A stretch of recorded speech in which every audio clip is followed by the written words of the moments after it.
I guess I should probably make a video.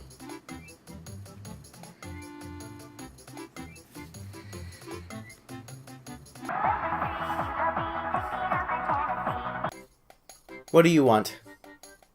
Want to make a video with me? No?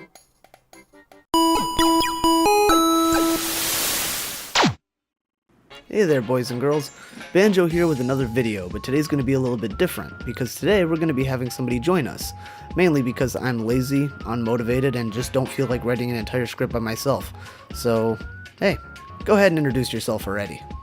Hey kids, I'm the Portly Gamer, and in this video, I guess you can think of me as Banjo's Kazooie. 1, because I'll be acting as sort of his sidekick, and 2, because I literally poop eggs.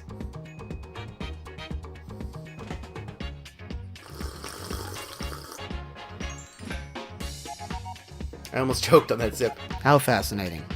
The Portly Gamer and I have joined forces to give our useless opinions on the game The Witness.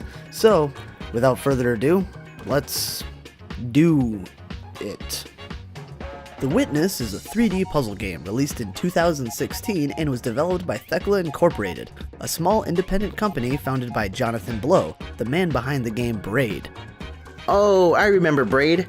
Isn't that the game about rewinding time to correct your mistakes? Hey Banjo, if you could go back in time to correct a mistake, what would it be? My life. Woo. In The Witness, you play as some unnamed loser with no friends on a deserted island as you solve puzzles by drawing lines. How do you know there's some loser with no friends? 'Cause I'm the one playing it. Who can say where the road? The game begins with us walking down a long tunnel to a door with a panel on it that we must draw a line on in order for it to open.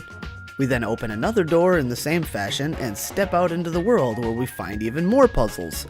We also find pillows and such, which sounds pretty good about now because all I really want to do is sleep. Did you know that we don't really know why we sleep? I mean, sleep's important and all, but if you don't sleep enough, you could die, and we don't really know why that is. It's kind of weird that something that we spend like half our lives doing is such a mystery to us. What was I talking about? Anyway, solving these first puzzles then opens a large laser door that allows us to finally explore the rest of the island. A little further down the path and we encounter some puzzle panels with additional requirements in order to solve the puzzle. This is the game's way of teaching you the controls and how the puzzles work. They are pretty standard, using WASD to move and the mouse to look around, clicking to interact with things. There's also controller support in case you're too incapable of understanding the complexity of the alphabet that makes up the greater portion of the keyboard. These puzzles are pretty much the entire game. Every new area you find is filled with these puzzle panels. However, it never really gets boring because there's always something new to learn about the puzzles. Some require you to look at the landscape in order to find the answer, while others require you to find the right position to glare the light off the panel so you can see where someone else has already solved it. Speaking of someone else, where is everybody and what's the story behind all this?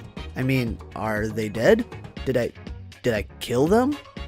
Well, there aren't any corpses around, so I'm guessing you're the only one here. As far as the story goes, there really isn't one. The game is nearly void of all dialogue and text. The only thing you really have to go on is that each time you complete an area, a turret appears and shoots a laser toward the mountain, so you know that's the ultimate goal.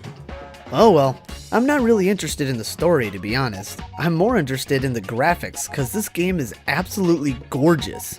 In fact, the development team created their own game engine to create the game's visual language and even hired artists, architects, and landscape architects to design the structures on the island. Now that's dedication. A word I'm not really all that familiar with. The only thing I'm really dedicated to is failing.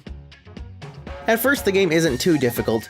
You learn how the puzzles work, and solving them seems a bit easy, but the further you progress, the harder they get. And sometimes it even takes a while to figure out how to even try to solve the puzzles. You pretty much have to walk around until you have that aha moment, then rush back to the puzzle and try to solve it with the new knowledge you've obtained. So is it any fun? Well, if you like a challenge, it is. I found it really satisfying to complete a puzzle that I was stuck on for such a long time. Well, what do you think, Portly? I agree the challenge of the puzzles is a lot of fun, but the biggest reward for me was the exploration.